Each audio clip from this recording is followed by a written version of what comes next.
I'm about to show you how to mix any vocal recorded on a Neumann TLM 102 microphone using only stock plugins. For this tutorial, I'll be using Logic Pro, but not to worry because every recording software has their own versions of the plugins I'm about to show you today, so as long as you learn the concept, you can apply it to any of them. In this project, we have two vocal tracks, one for singing and one for spoken word because the process is pretty much the same. The first plugin we're going to use is known as a DEESSER. This is a tool we use to minimize sibilance whenever we say words with the letter S. And here are a few settings that you need to know about. Threshold means at which point the DEESSER is going to turn on, and you want to set it in a way that the reduction only happens during the S sounds. If you bring it down too much, it's going to start cutting all of the frequencies of your recording, which is not ideal. Reduction means how much of the frequencies we're going to cut, and of course, you get to choose which of the frequencies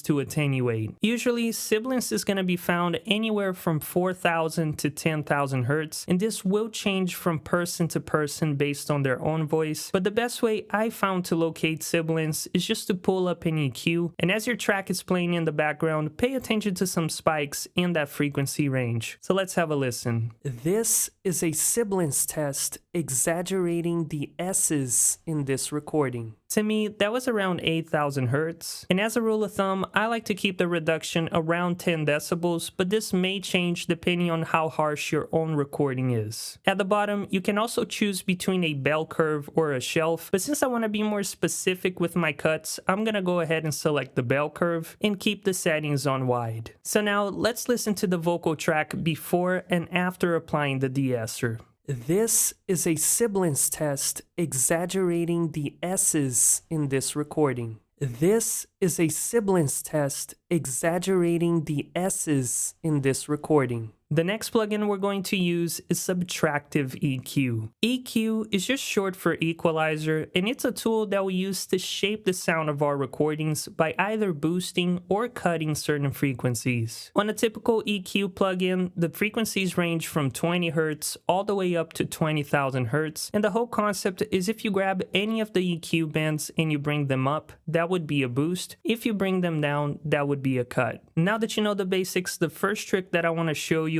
is to use a high pass filter, which you can find on the left side. And when it comes to vocals, I like to keep the high pass filter around 80 to 100 Hz, and that's going to help to eliminate some of that really low rumble that we typically don't need on vocals. In addition, it's going to free up space for low-end instruments to shine, like the kick drum and the bass guitar. Next, grab any of the EQ points, boost them up really high, make the Q narrow, and then just sweep around as your track is playing in the background. Keep in mind that nothing is going to sound great boosted this much, but certain frequencies are definitely going to stand out in a negative way, and those we're going to cut by about 3 dB or so. So let's have a listen. Please stay.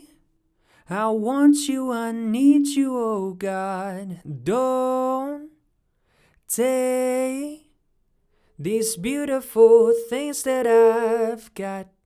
So as you just heard, this really helps to smooth out the vocal and make it much easier to listen to. But here's a pro tip, be careful how much you cut, because if you just go chopping away at everything, it can ultimately suck the life out of the recording and ruin the vocal. Next, we're going to use a compressor. And if you're unfamiliar with compression, all it is a tool that we use to minimize the dynamics in audio. Naturally, when we talk, and especially when we sing, you're gonna notice that certain parts of a recording can be much louder than others, and what a compressor does is grab the loudest and quietest parts, bring them closer together to give you a more even and balanced performance. And here's a few settings that you need to know about. Threshold means at which point the compressor is going to turn on, and you want to set it in a way that the meters are hitting anywhere from 3 to 5 decibels of reduction on average. Ratio means how much compression will be applied. The higher the ratio, the more aggressive the compression, but when it comes to vocals, 3:1 or even 4:1 is a great starting point. Attack means how fast the compressor is going to turn on, and I like to keep it in a fast setting. And release means how fast the compressor is going to turn off, and I like to keep it at a fast to medium setting. So let's have a listen. You're listening to the Neumann TLM 102 microphone without any post-processing, and this is what the mic sounds like.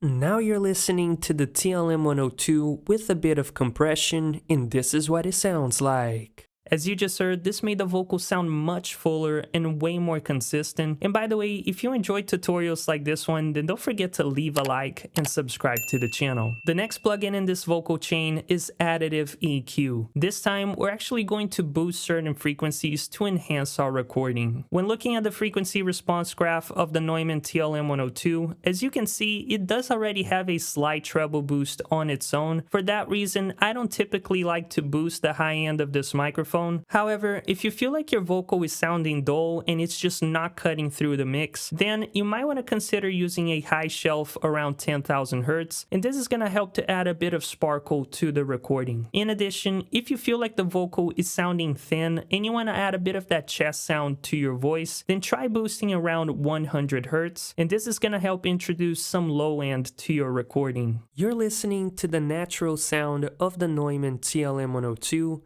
and this is what it sounds like with a bit of EQ. Something else I want to mention is that the Neumann TLM 102 is an extremely sensitive microphone, which means it will definitely pick up on any echo and background noise coming from your room. So if you're somebody like me that doesn't have any sort of acoustic treatment, then I would recommend you investing in some noise reduction plugins like the Waves Clarity D Reverb or the NS1 noise suppressor. And yes, those are paid plugins, but I've tried to do the same effect just using a standard noise gate, but unfortunately it just won't give you the same results. So here's what I mean. For this test, I'm recording the Neumann TLM 102 in a completely untreated room, and this is what the mic sounds like.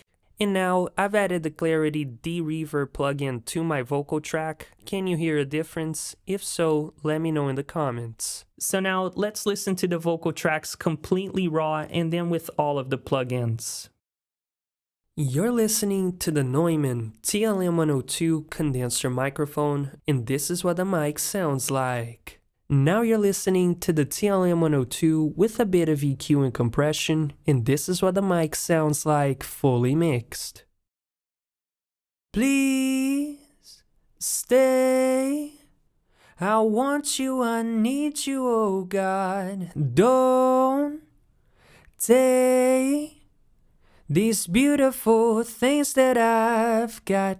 And here's a pro tip that's gonna help you save a ton of time. If you're planning to record your microphone in the same recording space every single time, there's absolutely no need to do all of this processing over and over again. Instead, go to your recording software and save your session as a template. Then next time, create a new session from the template and you're gonna have all of the plugins ready to go. And if you also wanna learn how to master your music using only one plugin, then make sure to click on this video.